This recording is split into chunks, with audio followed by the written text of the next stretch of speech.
High আমার friend ফলোয়ারেরা, কেমন আছে সবাই? আমার বার্থডের কিছু সুন্দর মুহূর্ত ক্যামেরা বন্দি করে রাখছিলাম, তো এটাই তোমাদের সাথে আর শেয়ার করব। সাথে কিন্তু আমার প্রবাসী আজরাইলও আছে আমার সাথে। তো ফার্স্ট টাইম ওর সাথে আমি একটু দুষ্টমি করে নিচ্ছি। সে বলল, দুষ্টমি বাদ দাও, আমি কিছু পিক উঠাবো তোমার। তারপর আমার জান পাখি মনের ইচ্ছে মতো আমার পিক উঠে নিল। সে আবার বলল যে ফুল হাতে নাও, তাহলে একটু আরও বেশি সুন্দর লাগবে। যাই হোক, তুমি তো ফুলের থেকেও সুন্দর আমার কাছে। তো বলতিছে এভাবে না সেভাবে ফুল হাতে নাও, সুন্দর লাগবে। সে কিন্তু আমাকে বলে দিচ্ছে। তো যাই হোক, আমি ওর কথা মতোই মানে পোস্ট দিচ্ছি, সে পিক উঠাচ্ছে। তারপর সে বলল, দেখি তোমার বার্থডের কেকটা নিয়ে আসো।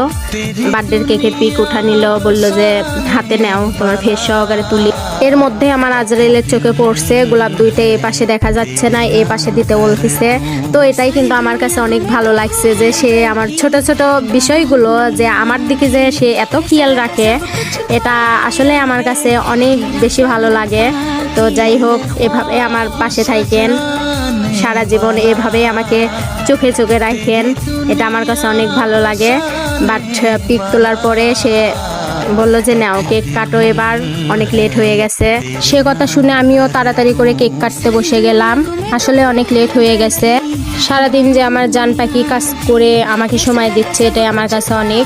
তো আমি কেক কাটে ফার্স্টে আমার জান পাখিকে খাওয়ালাম।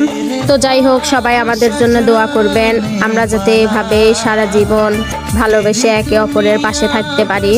কোনো যাতে শগুনের চোখ আমাদের সম্পর্কের উপর না পড়ে। এভাবেই আমার প্রবাসী হাজবেন্ডের সাথে যাতে যুগের পর যুগ আমি কাটিয়ে দিতে পারি। আর প্রবাসী স্বামী, আপনাকে থ্যাংক ইউ সো মাচ, আমাকে এভাবেই ভালোবেসে আগলে রাখেন।